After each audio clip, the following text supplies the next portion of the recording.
Hello, Harry, members of the Executive Committee, all my friends and colleagues who are attending the conference arranged by the Partners on Population and Development in Yogyakarta in Indonesia. I'm speaking to you from New York, and I'm really sorry that I can't be with you in person. In New York, the United Nations recently ended a high-level session on the Millennium Development Goals. Many of us were speaking up during the meeting, identifying and lobbying hard for an additional goal in the fight to end extreme poverty. We believe that a new and explicit goal is needed to reflect the importance of sexual and reproductive health and rights, including family planning. My colleagues in official delegations and the NGO community believe that the 8 goals as they stand are insufficient. They don't reflect the importance of what we did at the International Conference on Population and Development and what has been in the years since then. At ICPD, the consensus of 170 nations agreed that universal access for reproductive health information and services should be achieved by 2015. Reproductive health includes not only safe motherhood and family planning, but protection and treatment from sexually transmitted diseases, including HIV and AIDS, prevention of gender-based violence, and everything else to do with the reproductive health system. You have all done great work towards implementing the Cairo consensus. Your work is beginning to show results. Access to the whole range of sexual and reproductive health services has improved the health of millions of women around the world. The estimates of maternal mortality have fallen by nearly 40% compared with 2005. This year alone, nearly 200,000 more women will survive pregnancy and childbirth. Your efforts are saving lives. At the rate of 1 every 2 minutes, the life of a woman who might have died as a consequence of pregnancy. We can say with certainty that your work and the work of all the countries and organizations like PPD to implement Cairo is finally bearing fruit. All the more reason then to redouble our efforts.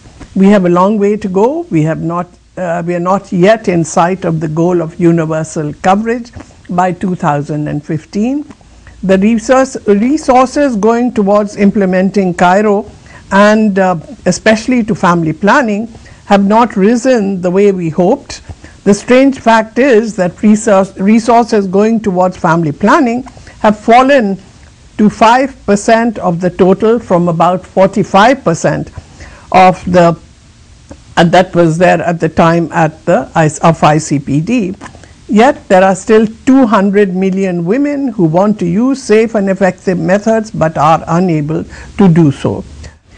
Voluntary access to safe, affordable and appropriate means of family planning is a matter of human rights, but it is also a matter of national policy. In about a year's time, the world population will rise above 7 billion. In the first 12 years of the 21st century, the world will have added 1 billion people.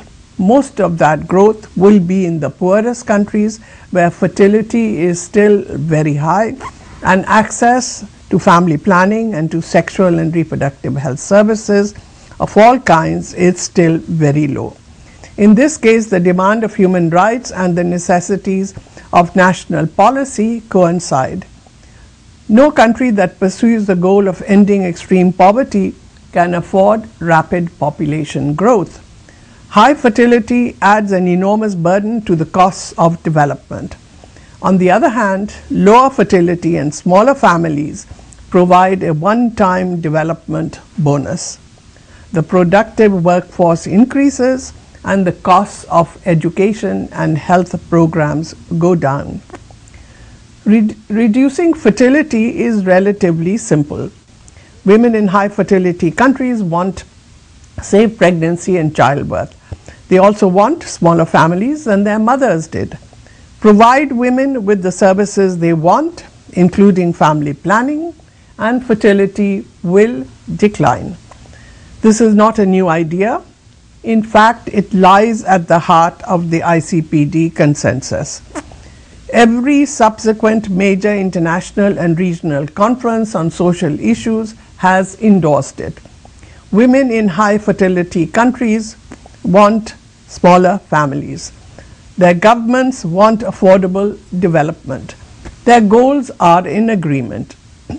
What is missing is the will to act and the resources to turn will into action. We know what to do and how to do it. Sexual and reproductive health services must be integrated with HIV/AIDS prevention. Services must reach all people who need them. This includes unmarried women and young married women before their first child. Young people of both sexes need age-appropriate information and services. Men of all ages need to understand and take up their responsibility for sexual and reproductive health.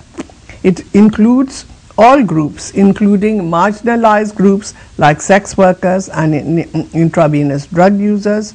It also includes men who have sex with men and people living with AIDS. Leaders need to give an example of responsible behavior, and policymakers at all levels need to give priority to this most pressing concern. This is why we pushed so hard last month at the United Nations for a new Millennium Development Goal. We didn't succeed this time, but we made our voices heard. I hope you will make your voices heard also at the highest levels internationally, in your own countries and in your families and communities. Make it a priority of PPD to help achieve universal access to sexual and reproductive health services by the year 2015. The world needs us to realize the promise of Cairo. I am sure you will do your part, and I wish your conference all success.